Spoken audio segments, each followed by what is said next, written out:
La gracia y la paz de parte de Dios nuestro Padre y de Jesucristo el Señor estén con todos ustedes. Queridos hermanos, en este domingo 12º del tiempo ordinario continuamos contemplando el Evangelio según San Marcos, capítulo 4, versículos del 35 al 41. Un día, al atardecer, Jesús dijo a sus discípulos: «Vamos a la otra orilla del lago». Entonces los discípulos despidieron a la gente y condujeron a Jesús en la misma barca en que estaba. Iban además otras barcas. De pronto se desató un fuerte viento y las olas estrellaban contra la barca y la iban llenando de agua. Jesús dormía en la popa, reclinado sobre un cojín. Lo despertaron y le dijeron: «Maestro, ¿no te importa que nos hundamos?». Él se despertó, reprendió al viento y dijo al mar: «Cállate, enmudece». Entonces el viento cesó y sobrevino una gran calma. Jesús les dijo: «¿Por qué tenían tanto miedo? ¿Aún no tienen fe?». Todos se quedaron espantados y se decían unos a otros: «¿Quién es este a quien hasta el viento y el mar obedecen?». Palabra del Señor. Es un pasaje interesantísimo, un pasaje que se antoja contemplar, que marcará una pauta muy interesante en el Evangelio según San Marcos. Al atardecer, Jesús les dice a los discípulos: «Vamos a la otra orilla del lago». Todo lo que implica ir a la otra orilla. Es una invitación que Jesús hace a salir hasta este punto. Se habían mantenido en Cafarnaúm, se habían mantenido en el lugar conocido, incluso en la casa de los apóstoles. Habían caminado por Galilea, pero estaban siempre en un ambiente conocido, en un ambiente judío, y bueno, pues en un ambiente galileo. Pero hoy Jesús les pide ir a la otra orilla. Ir a la otra orilla implicará ir a la orilla pagana.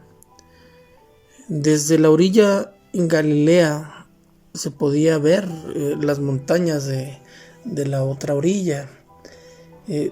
Físicamente no era un lugar lejano. Físicamente era un lugar cercano, pero existencialmente era un lugar lejano. Era ir con gente desconocida, con costumbres distintas, con una lengua distinta. Era acercarse a gente que no era judía. Y entonces Jesús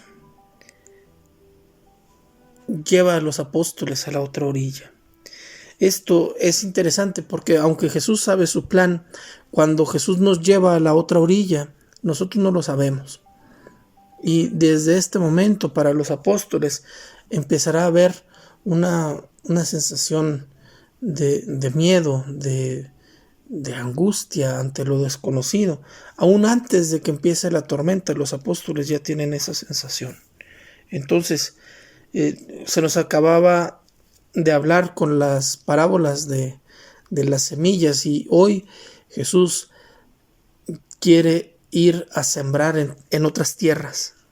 Y entonces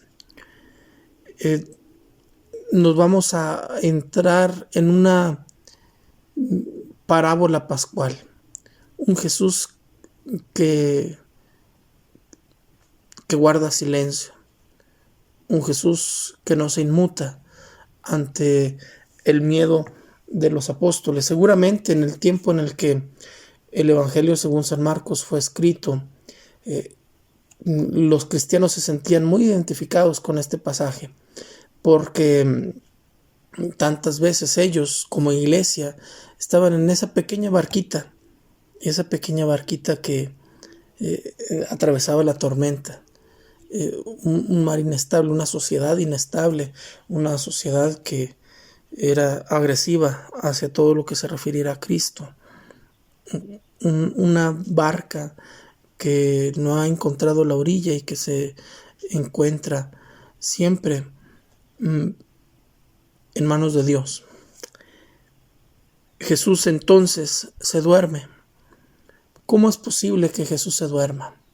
¿Cómo es posible que Jesús en medio de la tormenta duerma? Bueno, físicamente hemos venido meditando la actividad de Jesús. Jesús se levantaba temprano y se acostaba tarde, y desde que se levantaba estaba continuamente haciendo algo, estaba continuamente socorriendo las necesidades de los demás. Era obvio que Jesús tendría humanamente una necesidad de descansar, pero va más allá. Jesús se duerme como se duerme el niño que se sabe cuidado por sus papás. Hace unos días compartían un video de un perrito que fue recogido de la calle y que no se dormía, que estaba cabeceando, que se le notaba muy cansado, pero que no dejaba de estar alerta porque sabía que estaba acostumbrado a estar en un peligro constante. Luego pasan imágenes del perrito ya después de unos días de estar en la casa, durmiendo plácidamente, sabiendo que está en un lugar donde no hay un peligro latente. Bueno, Jesús confía en Dios, Jesús confía en sí mismo, por eso duerme. Jesús reposa en las manos de Dios. Los apóstoles tienen la sensación de estar solos, saben que Jesús está ahí, lo pueden ver, pero aparentemente Jesús no escucha. Aparentemente Jesús no se da cuenta del peligro que ellos están corriendo. Y entonces, ¿cómo será interesante? Estamos en el ámbito eclesial. Jesús parece dormido tantas veces en el dolor humano. Nosotros lo buscamos y Él no aparece. Pero cuando nosotros le llamamos, Jesús responde. Jesús nos hace ser una familia en la tormenta. Jesús, en la barca, Jesús estará compartiendo un lugar muy íntimo, el lugar del discípulo más cercano. Jesús quiere hermanarnos en la tormenta. Hace poco más de un año el Papa decía, vamos en la misma barca. La barca es la iglesia. Compartimos la fragilidad humana, la fragilidad de la historia humana. Pero ahí está Jesús. Jesús duerme. Jesús, cuando despierta, va a reclamarles a los apóstoles, hombres de poca fe, ¿por qué tenían miedo? Me gusta pensar que llegó un momento en el que los apóstoles eran capaces de dormir como dormía Jesús, aún en medio de la tormenta, porque Jesús, estando con nosotros, no va a dejar que nuestra barca se hunda. Confiamos en que si Jesús está en nuestra barca, esa barca no se hunde. Y ahora también será el momento de voltear a ver las otras barcas donde Jesús no está.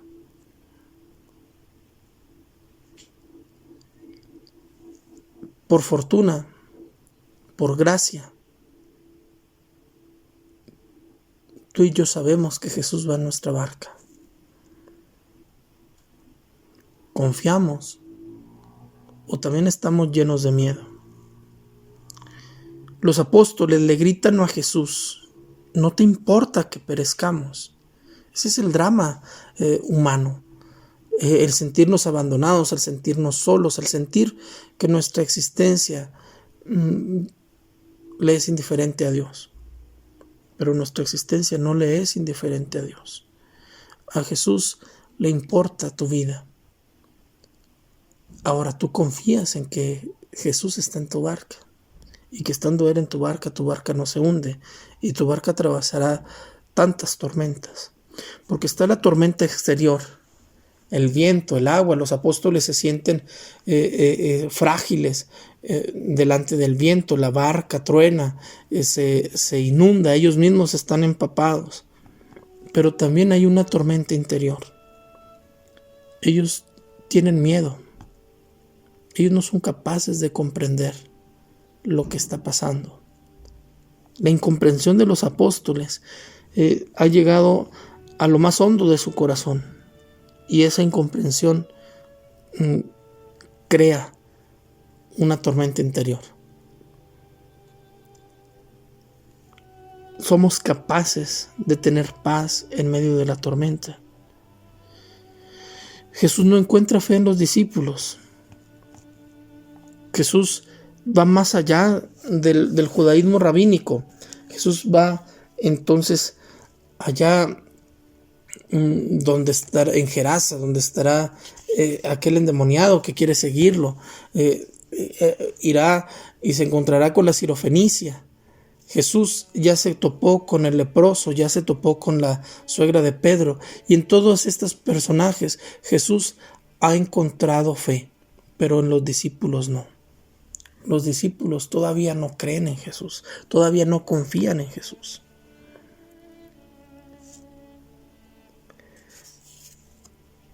Cómo es interesante no te importa que perezcamos, la sensación de no importarle a Dios es dolorosa. Que el Señor nos dé la confianza de saber que estamos en sus manos, que la tormenta no importa si Él está en la barca, porque la tormenta no es más poderosa que Él. Jesús despierta y exorciza al mar y al viento, porque en la mentalidad del tiempo el mar y la noche eran lugares también donde los demonios habitaban. Jesús utiliza la misma energía que utiliza para liberar a los endemoniados, para mandarle al mar que calle y que enmudezca, y sobreviene una gran calma. Esa calma que sobreviene cuando recibimos la absolución de nuestros pecados, cuando nuestra tormenta es calmada por Jesús, cuando nuestro sentimiento de culpa se convierte en un sentimiento de agradecimiento por la misericordia divina.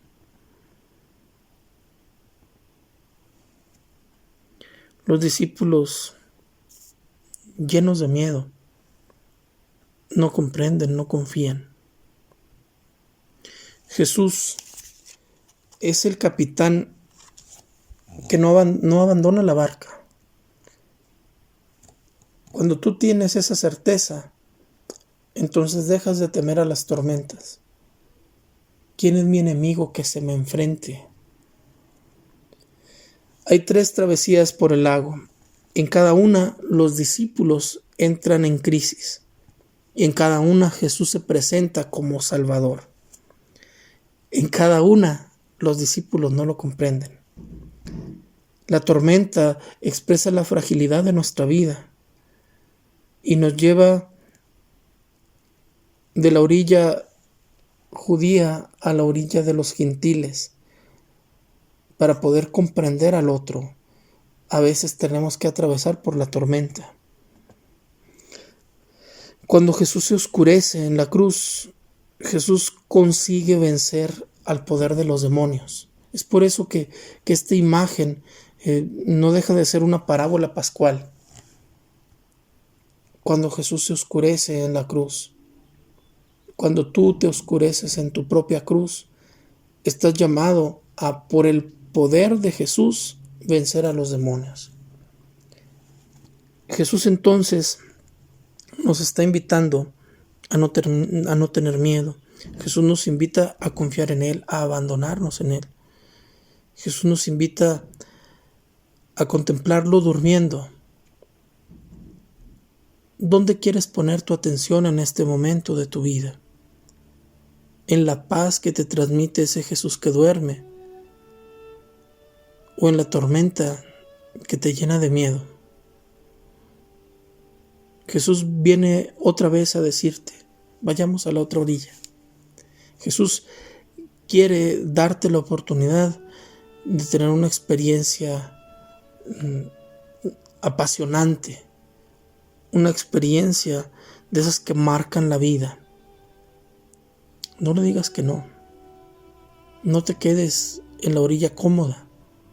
Jesús quiere que crezcas en tu fe, que crezcas en tu confianza en Él. Querido hermano, no estás solo. No sé cuáles son las tormentas que estás atravesando, pero no estás solo. Tu barca parece que no puede, pero si tú permites a Jesús estar ahí, tu barca no se hunde. Y es muy interesante porque Jesús se pone en la popa. Para quienes vivimos en regiones donde no existen más que los barcos de papel, es importante entenderlo. La popa es el lugar donde va el timón. La popa es el lugar donde se pone el capitán. Por eso decimos viento en popa. La parte trasera del barco, que es la que recibe el viento a favor y el barco puede navegar. Jesús, aún dormido, es el capitán. Aunque la barca fuera de Pedro o fuera de quien fuera, Jesús se adueña de la barca.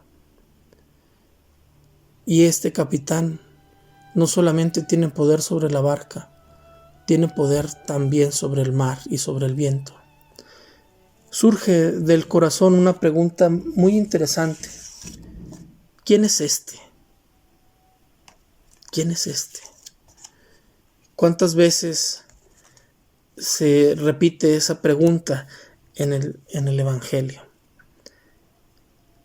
La repite la gente de Cafarnaúm, los discípulos, el sumo sacerdote, el mismo Pilato le pregunta quién es. Jesús exige que tú seas capaz de responder esa pregunta. La responderá Pedro, pero de una forma preciosa en el Evangelio de Marcos. La respuesta a esta pregunta está desde el principio. Jesucristo, Hijo de Dios. Evangelio de Jesucristo, Hijo de Dios. El centurión dirá, verdaderamente este era Hijo de Dios. La tormenta purifica tu fe. Tú no puedes llegar a la conclusión de que Jesús es el Hijo de Dios sin pasar por la tormenta. Pero tampoco puedes sobrevivir a la tormenta si no eres capaz de reconocer en medio de la tormenta que Jesús es el Hijo de Dios, el Cristo, el Salvador. Querido hermano, en medio de tu tormenta, no dejes de reconocer a Jesús, no dejes de mirar a Jesús.